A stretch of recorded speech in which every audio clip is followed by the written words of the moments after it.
Hello everybody, hi, welcome back to my channel. My name is Dikarabo. If you're new here, where have you been? Inte ulagai.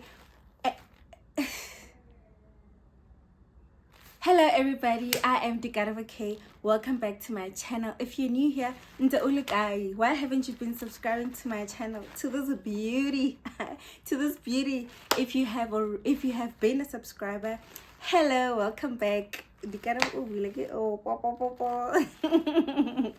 Anyway guys, welcome to a new video. Today, as you can see by the title of this video, we are doing an HIV and AIDS Q&A. Before we get any further, this face beat and this video is sponsored by DINKYS GLAM STUDIO. She's based in Montana. She's a makeup artist, full glam makeup artist. She's based in Montana in Pretoria.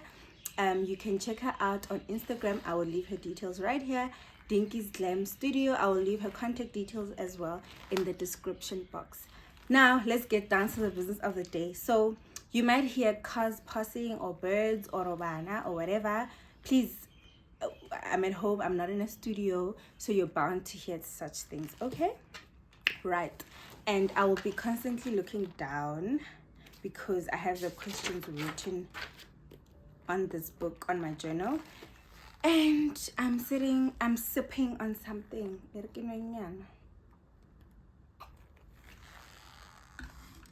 I don't normally drink this. I don't drink this actually. This is my second time drinking this. Yeah, and it belongs to my mom, so yes. Okay, let's get into it. Oh, also, I think my lashes look different. If they disturb you, I think Dinky might have mistakenly put different lashes, but that's okay because I still look smashing. All right, good. So first question: how long did it take for you to accept the condition? Mind taking us through the journey. Oh, let me put this to avoid reflection of the light. Okay, so I have been living with HIV and AIDS for 9 years now. I was infected, or I was diagnosed rather, in January of 2014. I was pregnant at the time, about 6-7 months pregnant, and I had to undergo a series of tests which I was not able to undergo because I only started seeing my gynae 6 months into my pregnancy. So these are some of the tests that I needed to do, such as an HIV and AIDS test, STIs, STDs, just to check if my body is okay and if the baby or the fetus is okay, right? Some of the tests they were not able to do because I came late and you can only do them in the first trimester. Anyway, so I went to the doctor when I was 6 months. I get 6 months pregnant, to the gynae. They ran the test and she told me, Hore, if she finds out that there is something wrong, she will give me a call so that I can come to her office or her suite, and then she can discuss what she found out. So she called me she called me the first week of January of 2014 and told me that I needed to come in and I should come in with my mom. Remember, at the time I was 16 years old, okay? But then I went with my mom, and then I went in first and we did the regular checkup to see if the baby's doing okay, which she was. And then she told me that I can call in my mom. And then when she came in, he broke down the news. Did I refer to my doctor as a she? No guys, it's actually a he. He's even retired now. But he broke down the news and he was like, okay, we didn't find STIs, STDs, good, nothing is wrong with the baby, but something is wrong with me, and that thing was HIV and AIDS. And he told me that I am infected with HIV and AIDS, and I should immediately start post-trauma counseling, I can't remember what it's called, and I should start with medication, right? And then he referred me to a HIV and AIDS GP. Go to that GP, specializes in HIV and AIDS. Then when I got there, my doctor gave me like the counseling that I needed at the time. It wasn't counseling for Laya just that day, so she gave me the counseling that I needed at that time. She prescribed meds, and I was able to get onto the antiretroviral therapy, or the program. okay? I started medication, I think, a week or so after the initial diagnosis. And it was fine. It was fine. I didn't experience any horrid side effects. I felt okay, right? And yeah, and what happened after that? She said, mind taking us through the journey. And I think that was the end of it. I was not sad. I was not angry. I was not experiencing any, those kind of emotions.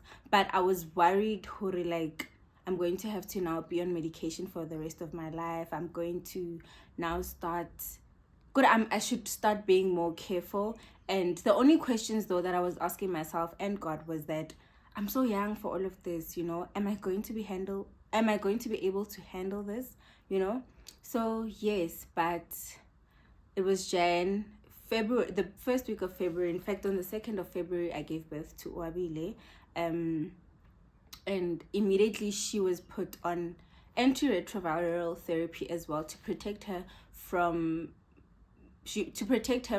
transmission of the virus. Okay, so she was on this other liquid medication for 6 weeks, but immediately after birth she got tested and she was negative, and then after the 6 weeks again she got tested again and she was negative as well. So then they stopped the medication and she was good.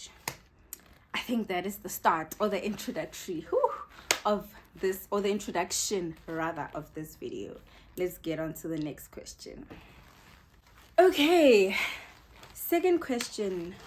When you meet someone you really like, do you immediately disclose your status or you wait a little? Is it not difficult? Okay, guys, nah. So let me explain this. I feel like having to disclose your status, whether to a friend or to a family member or to a romantic partner, it takes time, especially in the beginning of your diagnosis, and especially if you haven't gone through that phase of acceptance. You haven't reached the acceptance stage, right? So at the beginning, in 2014, 15, 16, I was still a child, and I honestly cannot remember how I handled it at the time, although the boyfriend that I had at the time knew exactly what was happening. I don't remember honestly how he found out or what happened, but what I know is that he knew at the time. But fast forward to now, when I'm an adult, when I am aware of the choices that I make, the decisions that I make, and just dating life in general, I disclose as early as the same day I meet you. I don't even waste time, because then I have to disclose, and then you're like, no girl, no, I don't want you. Biang. So I disclose immediately, be it the same day. Okay, not the same, but it has happened the same day, but marabeke ikas faili without me telling you. It's not difficult, honestly. I find it so easy to do. It's like you asking me what my favorite color is. That's how easy it is for me to tell a person that I am HIV positive. Okay, but these things, or this, comes with time. You need to get to a point where you have, the grieving, the 5 stages of grief is the same thing with receiving a diagnosis of a chronic medical condition that is not very good, that has been stigmatized so much in society. You need to get through all the, like, denial, in forgiveness, and then acceptance. Once you are acceptance, I'm telling you, smooth walk in the park. You don't care about reject that. You know that it has nothing to do with you, but so much to do with that person. It does not define who you are. It does not mean you will never get a significant other. It does not mean hore ke mafelong a lefatshe. Don't even take it to heart. But like I said, that only happens once you reach the other side of grief. Third question: how did your family respond when you told them? They were forthcoming. They were supportive. They were extremely supportive. They were so supportive. I remember this other day, so I'm on medical aid, right?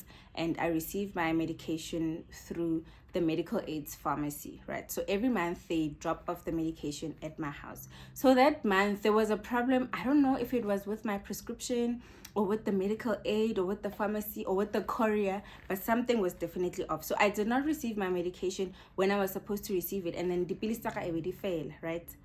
Yo, I remember I called my sister. One of my sisters is in the is it the medicine? Yeah, woman in medicine. She's not a doctor, but she's in that fraternity. Okay, so whenever I have like issues like this, I call her. So we called her. My dad called her. Hey, this and this is happening. What's gonna happen? Like, we were so stressed. Nerele worried to hurry.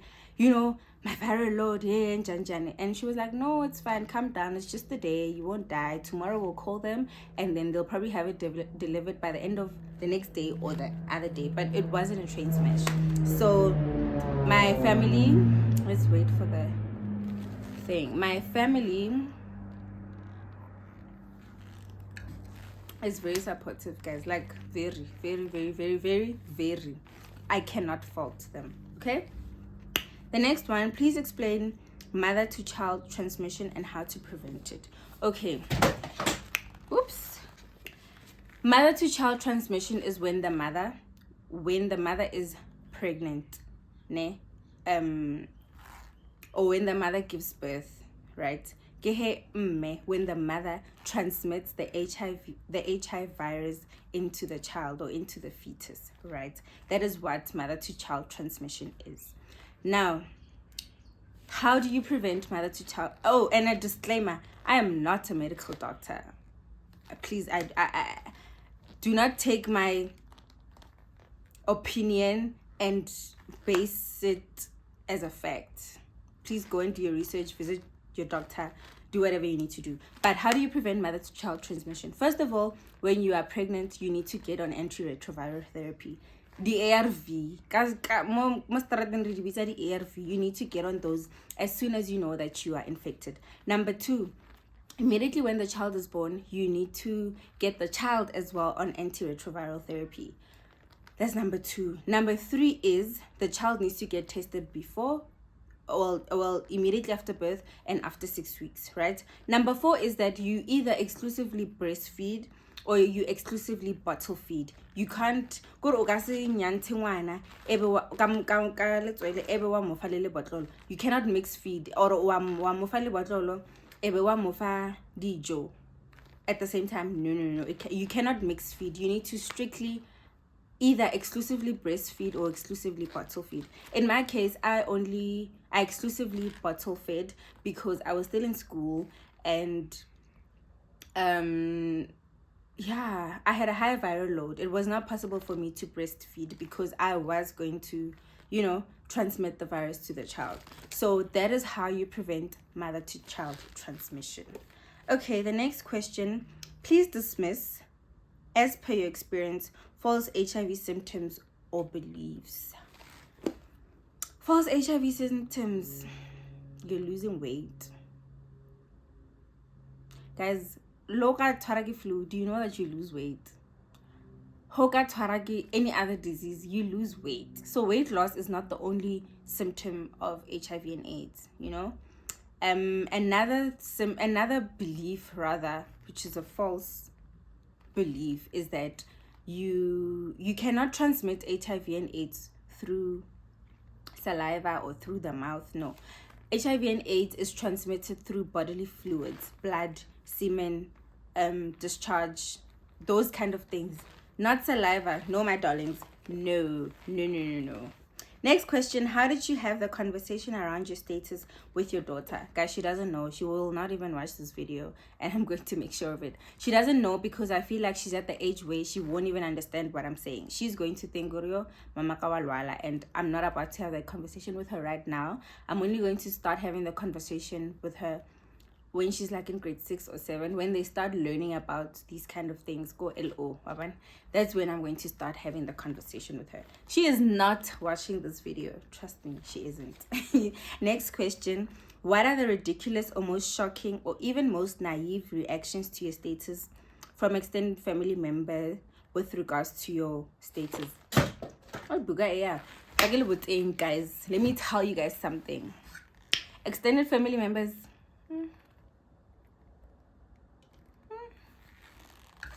So it was my grandfather's funeral, but not my immediate grandfather, like brother to my grandmother, right? We were at the funeral, and there was this guy who was hitting on me, or who wanted to date me, or who had intentions of dating me, right? But that guy is close with my cousin, right? That guy, I would tell my cousin, who's that girl? Hey, what Jani. Do you guys know what my cousin said? No, I mean ola walwala, ola ini, ola keke. Oh my gosh. Oh, yo. That was what I believe the most shocking and most ridiculous reactions that I've received with regards to my status. Like, yo, you know, if there's one thing I wish for people, as a people, is for us to be more informed. Like, I wish that on so many of us, like, you know, it's important that we read, even if you don't read books of, whatever, novels, fiction, biographies, whatever. Bala newspaper, bala news article on your phone. Just read something, you know.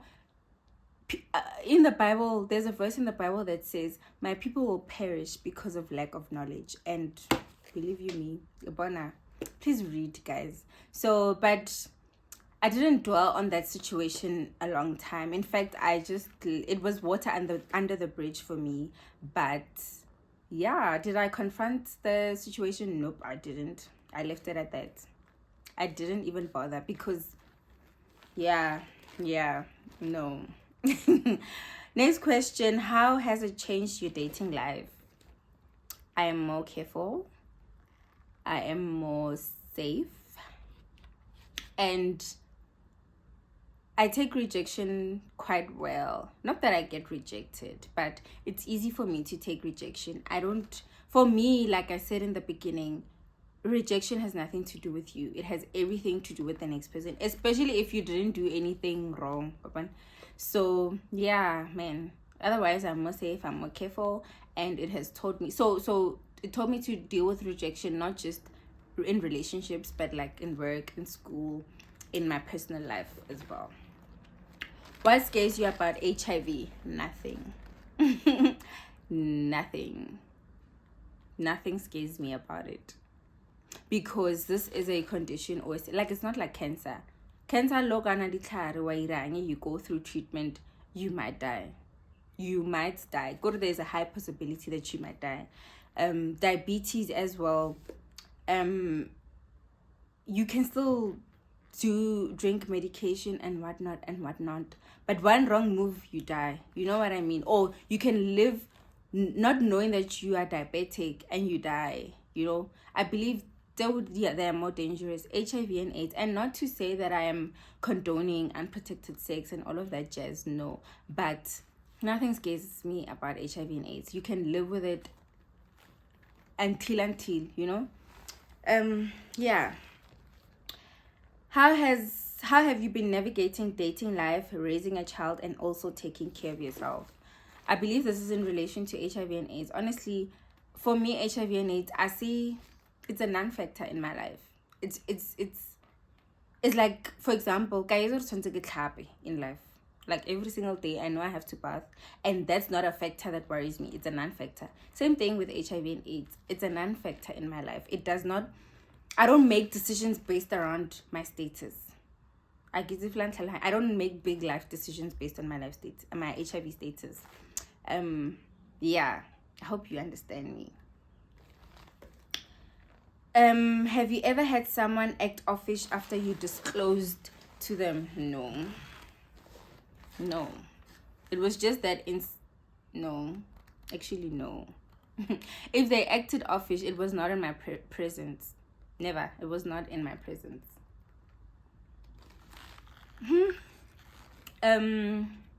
Not a question. The Metro FM interview changed my life. Girl, you've got a special place in my heart. Trust me. For those of you who don't know, I had a Metro FM interview years ago. Okay, not like that long ago, like 2018, 2019. It was actually on the breakfast show with DJ Fresh. That interview actually exposed me a lot. Like, it widened my horizon, and yeah, it was a very special interview. Will forever cherish it. Ever had suicidal thoughts after finding out? No. I think the thing that I battled with the most was how someone can actually infect you and act like they know nothing. You know, how is the fact that someone can infect you and you can do absolutely nothing about it, you know. But I've never had suicidal thoughts. What I was struggling with rather at the time was not being... Never mind. Never mind, we'll get to it another day, another video. I love you. The next thing is not a question but like a statement. I love you, from Cindy. So my fave. I love you too, my darling. Mwah. I'm so inspired. Didn't know you live with HIV. You look beautiful. Thank you, girl. Or it's a guy, I'm not sure, but thank you so much. Do you not struggle with memory loss? I do. Like, memory loss is a real thing here on the side of the world. It's a real thing. You know, there are so many things that you experience when you're on antiretroviral therapy, like long-term side effects, not those short-term ones. There's memory loss, there's weight gain or weight loss. Some people experience weight loss like for life. You either gain weight or you lose weight. For me, I actually lost a lot of weight, guys. I lost so much weight, but I think it was because of the fact that I spent a long time gelwala. Like, I had flu-ish symptoms, but really bad flu. So I think that really, that was also a symptom or a sign to say, hey girl, you need to get checked out. But I really lost so much weight. I only started gaining weight in 2019. 2020 I picked up a bit, but I legit started gaining real weight 2021, 2022. So yeah, how can one be there for a newly diagnosed loved one? This is hard. Check on them, guys. Mofonele. Excuse me. How are you doing today? Mofelehetse clinicing, mofelehetse doctoring. Ask that person what she needs. Remind that person, hey babe, you know. What else can you say, or what else can you do? Just little small gestures that remind a person, you know what, you're fine, you're doing well, you're doing okay. This is just, I should say, man, this thing, you know, it's nothing. You can get over it just like that, you know. Yeah, just be there for a person, man. It's the same thing when someone is any other illness. Just be there for that person, you know. I think the most important one is assurance. Assuring a person, dude, you're going to be fine, you're going to gain weight, like, you know. Yes, you're going to be undetectable, you're going to, so many things. I can't think of some now, but yeah, Does your guy agree going down on you, and how does that make you feel? Which guy, baby? Which guy? Which guy? No. Wait, yes. How long does it usually take for one to be undetectable? So for me, it took a year for me to be undetectable. I remember my viral load was extremely high. It was in the Copita thing was in the millions. No, I'm lying. It was thousands. It was 25,000. I had 25,000 copies. Yes. My viral load was extremely high, guys. My viral load was extremely high, guys. So, okay, it was really high. It took me about a year to become undetectable. And what was the other question? Oh, but it differs from person to person. For some people it takes 6 months. For some people it can take longer. It also depends if you're consistent in your medication. You take your medication the same time every single day. You don't miss a dose. It's different for people, but for me it took a year. When undetectable, should one skip or take medication kana go wrong, will you like immediately go back to being undetectable? Detectable. No. Remember I said in the beginning that I missed my pills for like 2-3 days, and that really didn't affect me at all. Yeah, but should it become a habit? And honestly, I don't know, because I cannot make an informed opinion. I do not have an informed opinion about it, as I'm not a medical I'm not in the medical profession. But should it become a habit, it will gradually, your viral load will gradually start being detectable. So yes. Next question: how has living with HIV and AIDS impacted your current life? What has been your biggest lesson, if any? I make better lifestyle choices. I don't think without HIV and AIDS I'm sure I would probably smoke, but I don't smoke. I get peel off. I will never peel off. No, I cannot afford to, and my biggest lesson, what has been my biggest lesson? That you can be anything you want to be, girl.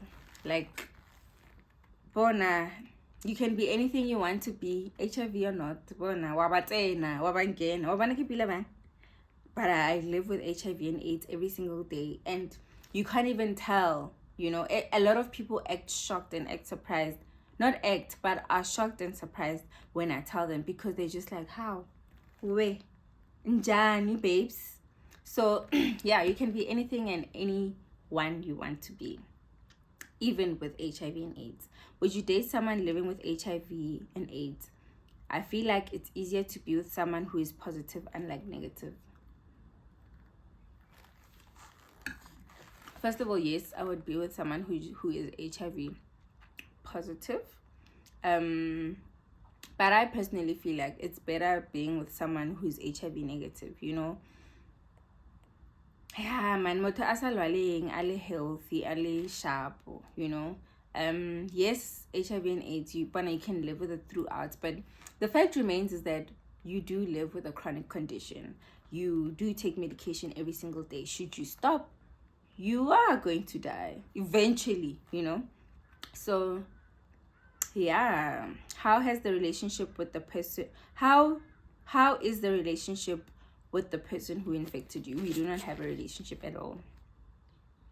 I last spoke to him 2014, 2015. But I bumped into him at the mall some other time. I think it was 2 years ago. He didn't even greet, or I didn't greet. So we do not have a relationship at all. Yeah, that's just the way it is. Do-do-doom, do-do-doom, do-do-doom. Things will never be the same. Get life, babes. This is what's happening. I think that is all my questions. Yes, that is all the questions I received. I just want to say that especially to those people living with HIV and AIDS, I'm a mother to a 9-year-old. I'm a graduate. I am a beautiful woman. I am I can be whatever the hell I want, This is not it's just a hurdle, It's not and it is only a hurdle at the beginning. Right now, it's just a walk in the park, You can literally be anything you want to be. Give yourself time, give yourself grace, You need to be able to get to a point where you're like, I have forgiven myself and I have forgiven the person who has infected me. It is hard to get to that point, but it needs to be done for you to be able to live a happy life, It's very important that you forgive yourself. Forgive yourself for allowing such a thing to happen. Forgive yourself for being irresponsible if you were, or forgive yourself, because it's not your fault. If you were infected by your parent or whatever, forgive your parents. You know, you gotta, before you get to acceptance, you need to pass through the stage of forgiveness, and that, I believe, is the hardest stage, because so many people blame themselves all the time. And yes, you were at fault, because for some you were irresponsible, but you need to pass through that stage and actually forgive yourself for what has happened. It's not the end of the world, girl. You got this. The world is your oyster, and you are the one who fishes that oyster, my darling. I don't know if that's a thing, but yeah. Anyway, guys, if you have reached the end of this video, please put red hearts in the comment section and let me know what you loved about that video. Let me know what you enjoyed about it, and tell me if there's anything that you have learned. Please subscribe. Click the subscribe button right now. I am waiting. Are you done? Okay. Thank you so much, guys, for watching. See you in the next one. Bye.